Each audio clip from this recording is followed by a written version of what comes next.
pour le film, on a fabriqué ce qu'on appelle une multiplane ou multiplan. Même dans l'animation traditionnelle, on avait cette possibilité-là. Alors, on mettait, alors, traditionnelle, ancienne, parce que maintenant, presque toute l'animation se fait sur ordinateur, mais on mettait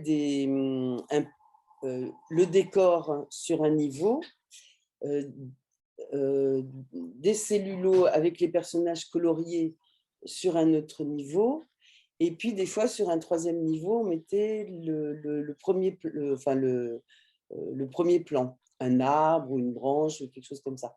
Et ensuite, on changeait les dessins de façon à filmer tous les dessins qui avaient été faits pour un plan.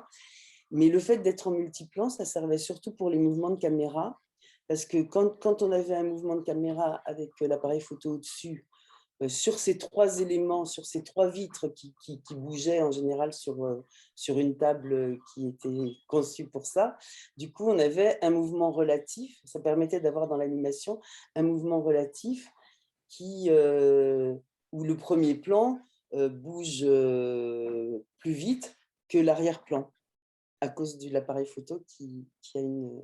voilà.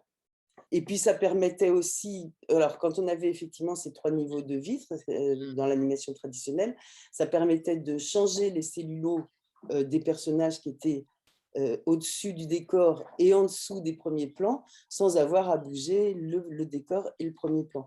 Donc ça, c'est une technique qui était utilisée pour l'animation plus industrielle, disons, et qui a été détournée parce qu'en fait, nous, on ne s'en sert pas justement pour faire des mouvements relatifs, mais ça a été utilisé par des animateurs comme Yuri Norstein, par exemple, qui a travaillé sur justement beaucoup de niveaux de vitres. Alors, chacun invente sa technique par rapport à cette table, enfin, ou ce banc-titre.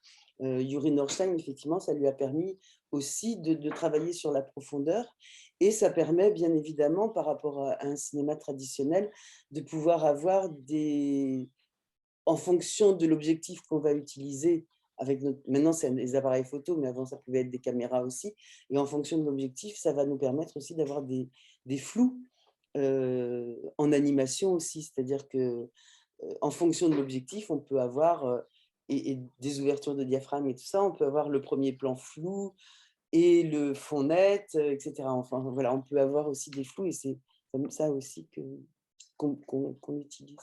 Moi, j'ai utilisé le banc titre vraiment pour faire l'animation, c'est-à-dire que j'avais effectivement le décor sur une des vitres.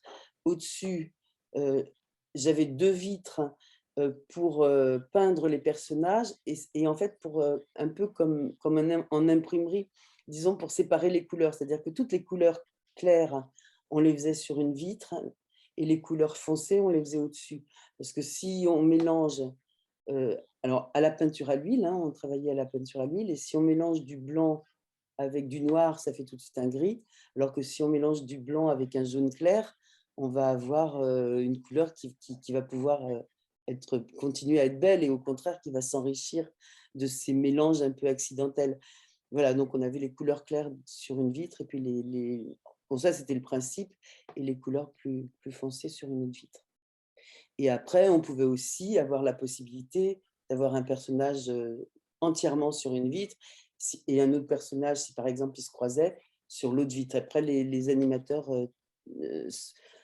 l'animateur était en charge de son plan, avec mes conseils bien sûr, mais l'animateur s'appropriait aussi cette technique pour essayer de trouver la meilleure façon de faire l'animation qu'il avait à faire.